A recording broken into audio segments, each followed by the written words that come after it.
pouce bleu, je fais une deck tech de mon deck Kellan.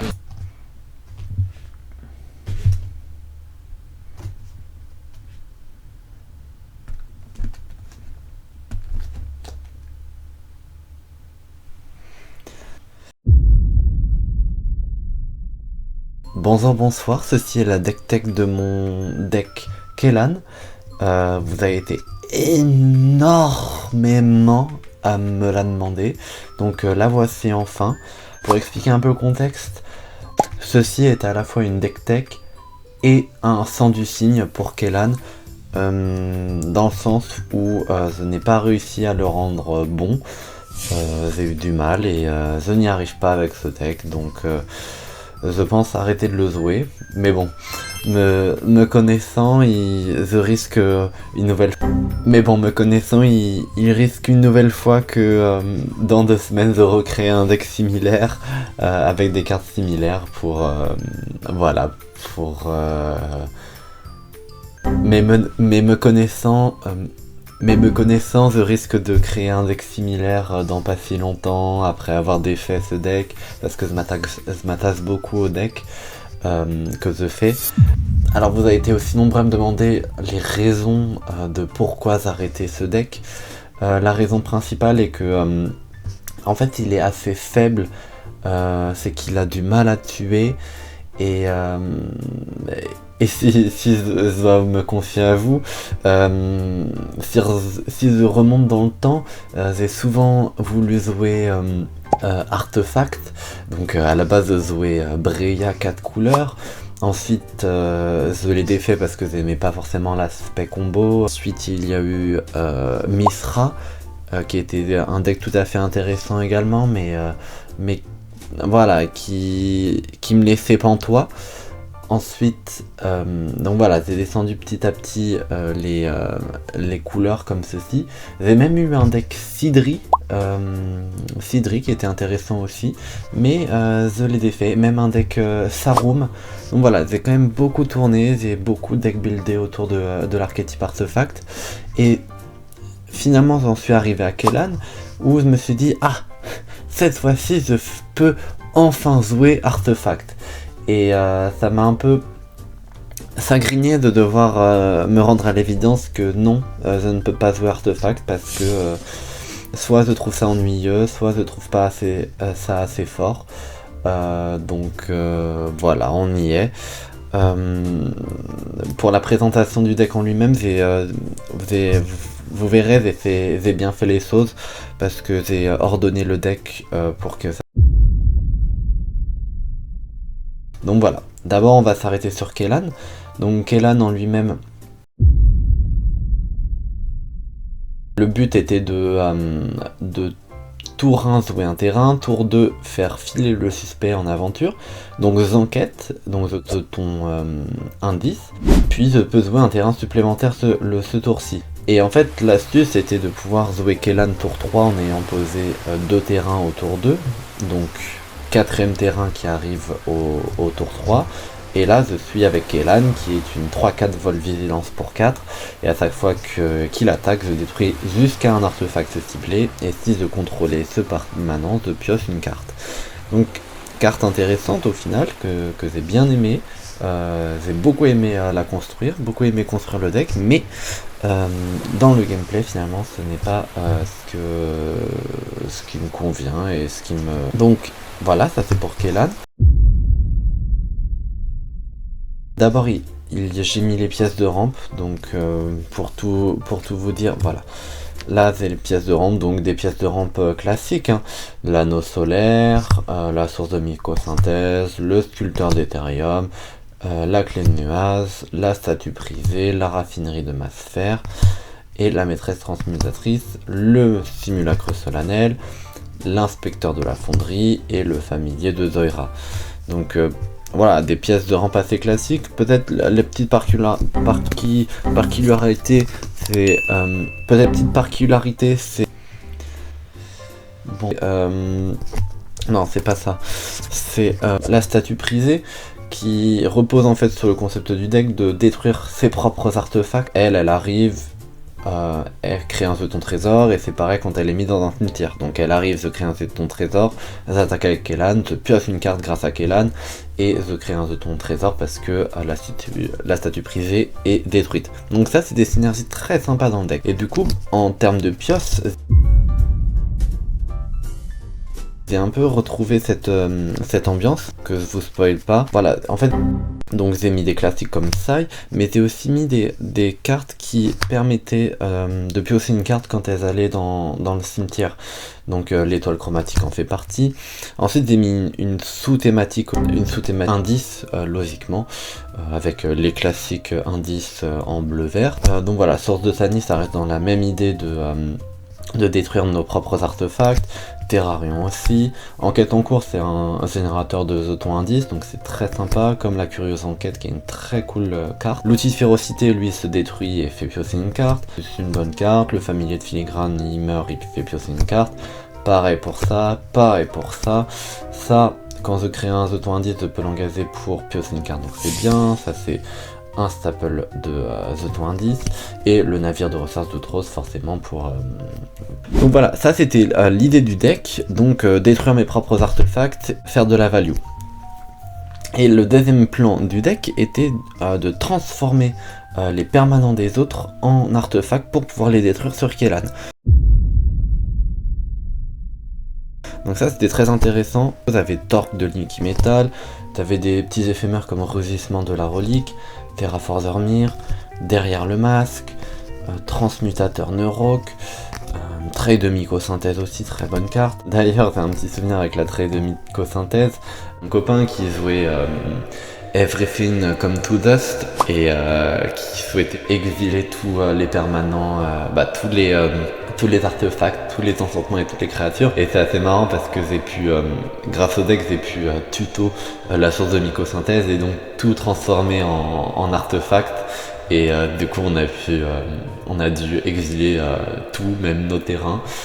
C'était une partie assez mémorable, je me souviens, donc ils se reconnaîtront évidemment. J'ai pas envie de faire du tire-larme, donc voilà, je laisse ces amis-là se reconnaître et ils se reconnaîtront. Et c'était assez mémorable. Donc voilà, ça c'est toujours dans l'ambiance, revêtement de métal liquide, donc de créer de transformer en artefact, le même narc aussi, même ça on peut voler. Donc voilà, ça permettait d'attaquer avec Kellan et ensuite de détruire les permanents des autres. J'ai aussi mis des petits créateurs de jetons quand ils arrivent dans le cimetière, donc ça c'est vraiment pas mal aussi, ça crée du petit board, c'est pas grand chose mais ça me crée du petit board. Ensuite, comme j'avais un sous-plan de transformer les permanents des autres en artefacts, et bah ça me permettait de jouer des anti-bêtes artefacts. En bleu-vert, donc qui sont des couleurs qui détruisent pas forcément les créatures par exemple, et donc ça me permettait de jouer des cartes comme ça, donc le partisan des animuases, état naturel, désagrégation, revendication de la nature, oxydation, et la puce détraquée. Je jouais aussi des Vras à un moment, mais c'était compliqué parce que je détruisais aussi mon board, donc tous mes indices. Donc voilà, c'était assez compliqué à balance. Et donc ensuite, j'avais forcément, vu que je détruisais mes artefacts, et bah je pouvais les récupérer du cimetière avec des cartes qui s'auto-alimentent aussi avec Kellan, comme l'assistant d'atelier qui, quand il est mis dans le cimetière, et ben, il me renvoie un artefact. Tout ça, ça permet une cohérence globale, comme le récupérateur Mir, le scrap troller, comptoir de commerce aussi, ça marche bien, Emery, ça marchait très bien aussi. Et ensuite, j'avais un peu de tutor. Je suis pas un adepte de ces cartes, mais dans Artefact, il faut reconnaître que ça permettait de soutenir un peu l'archétype. Donc vous avez Baie de reconversion qui est une bonne carte, le journal de Tamiyo forcément, et le maître forgeron de Kuldota. Donc ça c'était assez marrant parce que c'est... Je veux pas repartir encore dans du tir-larme, mais c'est avec cette carte que j'ai justement tuto la trait de mycosynthèse pour créer cette situation incongrue de on exile tous les permanents. Donc voilà, j'aime bien cette carte aussi, c'est une très bonne carte. Et ensuite j'ai des petites cartes un peu génériques. qui sont fortes hein, dans Artefact, donc la force de son brassier, la ferronnerie de clan Clark Kent, le dévastateur en Travark. Ça, c'est assez marrant aussi parce que pour la petite anecdote, la première boîte de booster que j'ai ouverte dans ma vie était une boîte sans brassier. Maintenant, je sais même plus combien ça vaut, mais en français, c'est des prix, des sommes dérisoires, il faut le reconnaître. En français, c'est des prix, des sommes dérisoires, il faut le reconnaître. Comme un peu la force de son brassier, c'est des cartes qui sont très iconiques pour moi, car elles font partie de mes premières cartes. Voilà, c'est un peu les souvenirs que j'en ai. Elles sont même très abîmées au final. Alors ça va parce que je prenais soin de mes objets, mais c'est vrai qu'elles ont pris des mélanges. Elles ont pris des mélanges sans protection, il faut le reconnaître. Mais voilà, ça fait partie de la petite histoire. Ensuite, j'ai mis des finisseurs aussi. Pour attaquer avec tous mes artefacts non créatures. Pour avoir un plan de jeu alternatif de finition, donc debout là-dedans. Éveilleur à cyberacteur, c'est un peu les classiques, hein. Varek en Célèbre de Trésor qui permet de transformer des indices.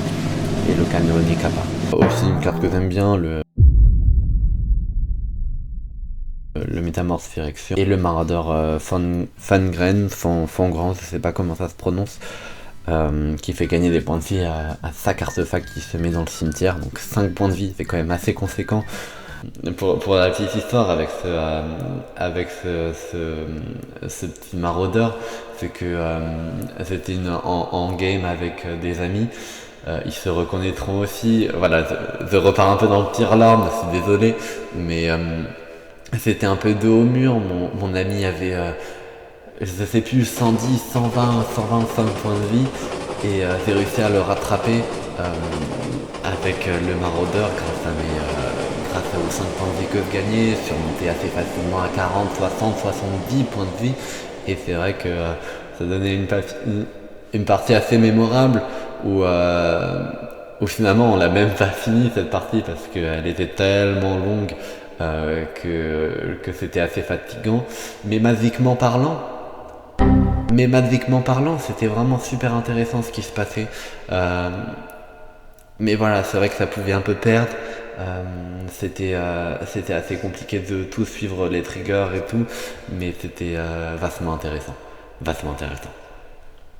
Et ensuite, c'est les terrains classiques. Voilà, les terrains simiques, les terrains artefacts classiques. Voilà, il n'y a rien de sexy forcément dans la mana base. Il y a juste le lieu du crime qui est un 10. C'est le dépôt d'énergie qui appartient à un copain, donc je vais pouvoir lui rendre aussi. Voilà, ensuite c'est que du classique. Je vous fais quand même le tour des cartes, hein. Comme ça vous avez la dexlist complète. Voilà, c'est un peu tout ce qu'il y a. J'ai aussi un Utros qui appartient à un copain aussi, donc ça pourrait lui rendre aussi très généreusement. La Keysen, que c'est une carte que j'aime bien. Et ensuite, voilà, des terrains de base classiques. Donc voilà, c'est un peu tout pour la deck tech de Kellan. Donc vous avez au finalement la liste là, en vidéo. Je sais pas si je la mettrai en description parce que il faut savoir garder ses secrets de créateur. Mais voilà, je vous l'offre en vidéo et amusez-vous bien si vous faites le deck. Et si jamais vous passez par là, n'hésitez pas à dire coucou et bonjour. Kellan mérite tout l'amour, hein. Ça reste une carte très intéressante à build, ça j'en suis très certainement très certain. Donc n'hésitez pas à le build, même à donner des conseils si vous voulez dans le deck building. Peut-être que ça intéressera des gens. Moi je suis pas sûr de continuer à le jouer, donc je pense le désliver juste après cette vidéo. Mais peut-être que d'autres sont intéressants et intéressés par le deck. Donc n'hésitez pas à commenter, à me dire un peu votre avis sur la carte. Et voilà, je vais vous laisser là-dessus. Je retire, voilà.